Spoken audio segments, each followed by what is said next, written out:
Assalamualaikum warahmatullahi wabarakatuh. Shalom, Om Swastiastu, Namo Buddhaya dan Salam Kebajikan bagi kita semua. Perkenalkan, nama saya Ken Elvira Naftali dengan NIM 205230052 dari mata kuliah PLK 4 Litigasi Pidana kelas C dengan dosen pengampu Bapak Dr. Heri Firmansyah, SH, MHum, MPH. Pada kesempatan kali ini, saya akan menjelaskan materi alat bukti dan juga hak korban tersangka. Ilmu hukum acara pidana sendiri, menurut Van Bemmelen, memiliki arti mempelajari peraturan-peraturan yang diciptakan oleh negara. Karena adanya dugaan terjadi pelanggaran undang-undang pidana. Dan hukum acara pidana ini sendiri memiliki ruang lingkup yang lebih sempit, yaitu dimulai dengan mencari adanya kebenaran, penyelidikan, penyidikan, dan berakhir pada pelaksanaan pidana atau disebut eksekusi oleh jaksa. Dan hal ini dikemukakan menurut pendapat dari Andi Hamzah. Pembuktian dalam perkara pidana harus dilakukan dengan penelitian dan juga penggunaan nalar maupun akal sehat terhadap semua keadaan atau keterangan yang digunakan untuk mendapatkan kepastian bahwa suatu tindak pidana benar-benar terjadi dan memang terdakwalah yang bersalah telah melakukan tindak pidana tersebut. Dalam pembahasan materi kasus ini, saya mengambil studi kasus nyata, yaitu putusan Mahkamah Agung nomor 368K /Mil 2017. Terdakwa dalam kasus ini adalah Praka Sidokun yang didakwa telah melakukan pembunuhan terhadap temannya, yaitu Pratu Irfan Lucy M. Peristiwa ini terjadi pada dini hari pada tanggal 2 April tahun 2015 di sekitar Bogor Nirwana Residence atau BNR di Kota Bogor. Terdakwa melakukan pengeroyokan atau pemukulan secara brutal atau membabi buta yang dimana memukul dengan kedua tangannya berkali-kali ke arah kepala korban, dan dengan tangan yang satunya, yaitu tangan kanan, memegang sangkur dan dari belakang menendang perut dan juga dada korban. Korban diduga sempat melarikan diri dari terdakwa, namun terdakwa menarik korban lalu menusuk atau menikam korban, sehingga ketika korban dibawa ke rumah sakit atau dilarikan ke rumah sakit, korban telah kehabisan darah dan meninggal dunia. Korban mengalami sejumlah luka di bagian sisi kiri yang menembus rongga kanan, sehingga mengenai jantung korban, yang mengakibatkan pendarahan, sehingga korban, yaitu Pratu Irfan Lucy M, meninggal dunia. Dalam suatu penjatuhan pidana harus memiliki minimal 2 alat bukti yang sah. Hal ini dinyatakan dalam pasal 183 bahwa hakim tidak boleh menjatuhkan pidana kepada seseorang kecuali apabila seseorang tersebut memiliki sekurang-kurangnya 2 alat bukti yang sah. Ia memperoleh keyakinan bahwa suatu tindak pidana benar-benar terjadi dan memang terdakwalah yang bersalah melakukan tindak pidana tersebut. Berdasarkan pasal 184 ayat 1 KUHP, ditentukan mengenai adanya 5 alat bukti yang sah dalam hukum acara pidana. Yang pertama, ada keterangan saksi. Dalam pasal 1 angka 26 KUHP, dijelaskan bahwa saksi adalah orang yang dapat memberikan keterangan tentang suatu perkara pidana berdasarkan apa yang dia lihat, apa yang ia dengar, dan apa yang ia alami. Sedangkan mengenai pengertian keterangan saksi, dalam pasal 1 angka 27 dijelaskan bahwa keterangan saksi adalah suatu alat bukti yang dalam perkara pidana merupakan keterangan dari saksi mengenai suatu peristiwa pidana yang ia dengar sendiri, ia lihat sendiri, dan juga ia alami sendiri dengan menyebutkan alasan dari pengetahuannya itu. Menjadi saksi merupakan suatu kewajiban hukum. Keterangan saksi yang saya ambil dari putusan nomor 368K /Mil 2017. Yang pertama ada Hendra Setiawan, saksi 10. Yang kedua ada Roni, saksi 11. Yang ketiga ada Sertu Eriskan, saksi ke-16. Keempat Prada Andi, saksi ke-9.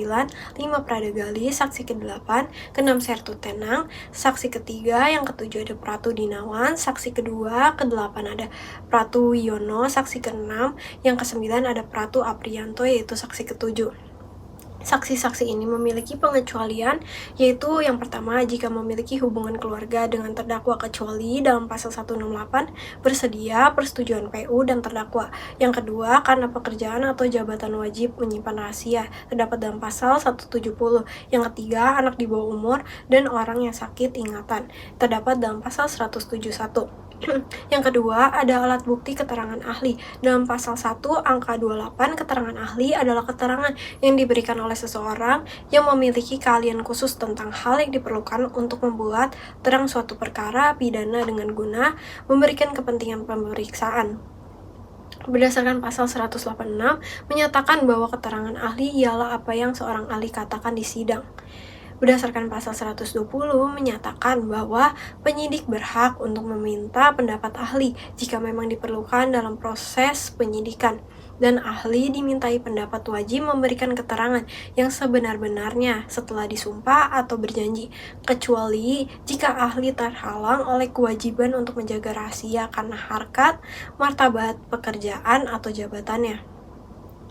Orang yang dapat dimintai keterangan dalam ahli dalam pasal 179 adalah ahli kedokteran hukum atau ahli kedokteran kehakiman atau dokter atau ahli lainnya yang dimana wajib memberikan keterangan demi keadilan. Semua ketentuan tersebut yang di atas untuk saksi berlaku juga bagi mereka yang memberikan keterangan ahli dengan ketentuan bahwa mereka mengucapkan sumpah atau janji. Yang ketiga, ada alat bukti berupa surat. Dalam pasal 187 KUHP, surat dibuat atas sumpah jabatan atau yang dikuat-kuatkan. Berikut merupakan bentuk-bentuk surat dalam pasal 187 KUHP. Yang pertama, ada berita acara dan surat resmi yang dibuat oleh pejabat umum berupa akta notaris PPAT. Yang kedua, ada surat dalam bentuk UU, akta kelahiran, atau KTP, IMB, dan lain sebagainya. Yang ketiga, ada surat keterangan dari ahli, yaitu berlaku juga jika isinya memang ada dihubungkan dengan alat bukti lainnya.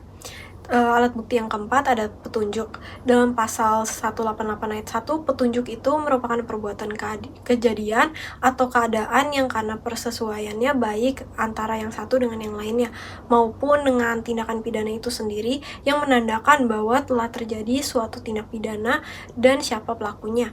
Dalam pasal 188 ayat 2, petunjuk itu sebagaimana yang dimaksud dalam ayat 1 hanya dapat diperoleh yang pertama dari keterangan saksi A, yang B terdapat dari surat, yang C keterangan terdakwa.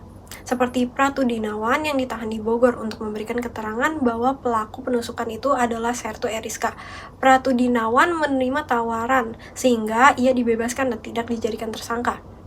Dengan ia tidak dijadikan tersangka, Pratu Dinawan oleh penyidik setelah dilakukan penahanan merupakan sebuah bukti petunjuk bahwa keterangan terdakwa dan saksi Pratu Bambang secara hukum sangat beralasan untuk diakui kebenarannya. Lalu yang kelima, ada alat bukti berupa keterangan terdakwa. Dalam pasal 189 ayat 2, keterangan terdakwa ialah apa yang telah dakwa nyatakan di sidang, yaitu tentang perbuatan ia lakukan atau yang ia ketahui sendiri atau ia alami sendiri. Keterangan terdakwa di luar sidang dalam pasal 189 ayat 2 dapat digunakan untuk membantu menemukan adanya suatu bukti di persidangan, yaitu dengan syarat-syarat sepanjang ia mengenai hal yang didakwa kepadanya dan didukung dengan alat bukti yang lainnya.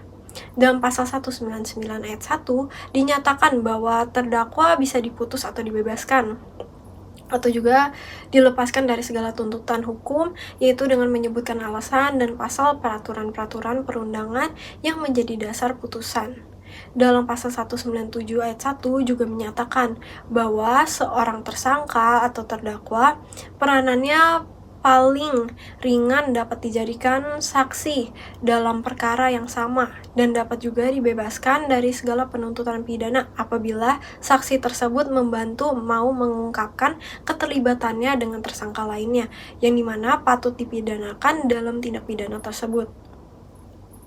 Dalam pasal 1 butir 14 dan 15 mendefinisikan pengertian mengenai tersangka dan juga terdakwa.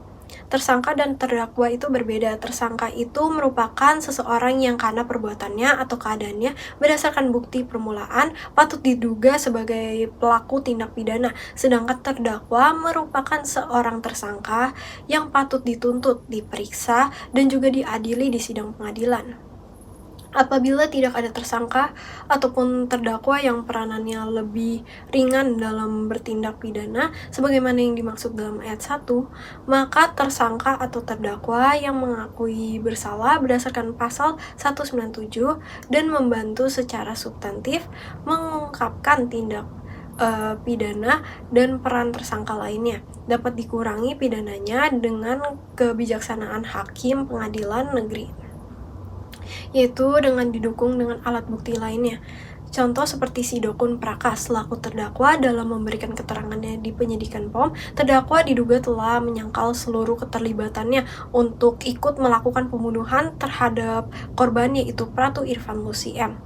Pada akhirnya terdakwa tersebut terbukti telah meyakinkan bersalah, telah sah terbukti bersalah untuk melakukan tindak pidana, dan tersangka atau terdakwa diberikan juga seperangkat hak-hak yang diperoleh dari KUHP, yaitu dimulai dari pasal 50 sampai dengan pasal 68.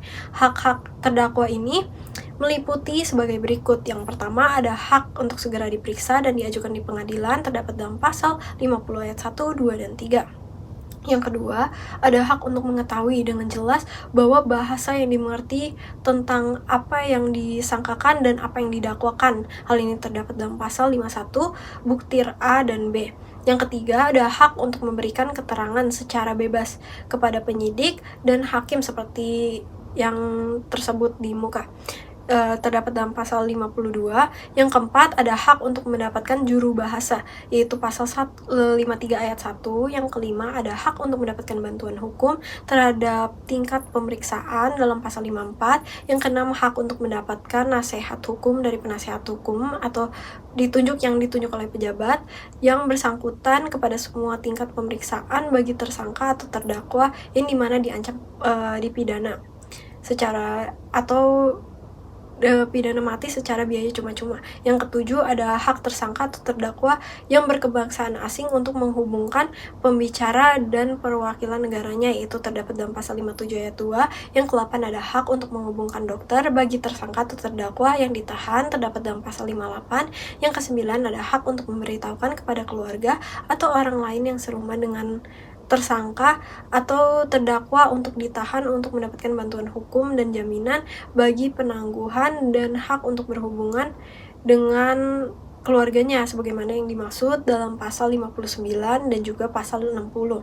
Yang ke-10, hak untuk dikunjungi oleh sanak keluarga yang tidak ada hubungannya, yaitu dengan perkara yang atau tersangka untuk kepentingan pekerjaan atau kepentingan kekeluargaan, terdapat dalam pasal 61. Yang ke-11, ada hak tersangka atau terdakwa untuk berhubungan dengan cara surat menyurat dengan penasehat hukumnya, terdapat dalam pasal 68. Yang ke-12, ada hak tersangka atau terdakwa untuk menghubungi dan menerima kunjungan rohaniawannya, terdapat dalam pasal 63. Yang ke-13, ada hak tersangka atau terdakwa untuk mengajukan saksi atau ahli dengan cara ada charge, yaitu terdapat dalam pasal 65. Yang ke-14, hak tersangka atau terdakwa untuk menuntut ganti rugi, terdapat dalam pasal 68. Yang ke-15, hak terdakwa atau pihak yang diadili untuk menuntut terhadap hakim yang mengadili perkaranya, terdapat dalam pasal 27 ayat 1. Sekian penjelasan materi dari saya. Wassalamualaikum warahmatullahi wabarakatuh. Shalom, Om Swastiastu, Namo Buddhaya, dan salam kebajikan bagi kita semua. Terima kasih. Halo Kak, boleh kenalan dulu nggak, nama kakak siapa? Nama saya Valeri Josi. Halo Kak, perkenalkan nama kakak siapa? Linda. Oke, hari ini aku mau nanya nih ke kakak, alat bukti itu penting gak sih dalam suatu perkara pidana? Kalau menurut aku sih penting. Penting sih Kak. Kenapa tuh penting? Karena bukti itu bisa menentukan orang itu salah atau tidak. Penting banget. Kenapa tuh?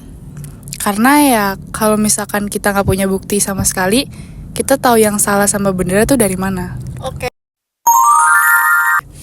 Menurut kakak dalam suatu kasus tuh kalau misalnya nggak ada saksi, apakah kasus tersebut akan sulit untuk dipecahkan atau tidak?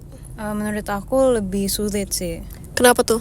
Karena yang bisa jadi bukti itu berkurang. Karena kan ada banyak hal yang bisa menjadi bukti dan salah satunya itu hilang. Karena kan kesaksian itu bisa membantu banget biasanya. Pasti lebih sulit. Alasannya kenapa? Karena dengan kalau misalkan nggak ada saksi, kayak kasusnya jadi lebih susah terselesaikan gitu nggak sih? Dan kalau misalkan ada saksi, kasusnya jadi lebih mudah gitu keselesainya. Thank you, makasih ya kak. Terima kasih. Oke.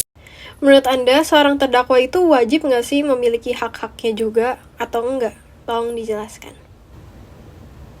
Baik, menurut saya, seorang terdakwa itu harus memiliki hak-haknya yang dilindungi oleh hukum.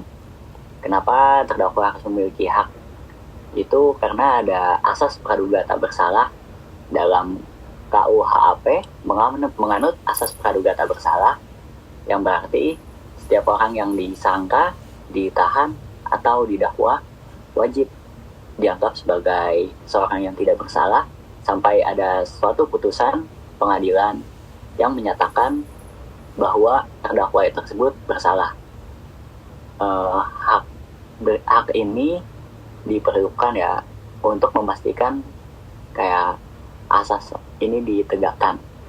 Kemudian juga kayak apa sih tujuan pemberian haknya terhadap terdakwa itu supaya proses pengadilan menjadi lebih adil. Hak terdakwa tersebut kayak bertujuan untuk memastikan bahwa proses peradilan ini berjalan secara adil dan transparan.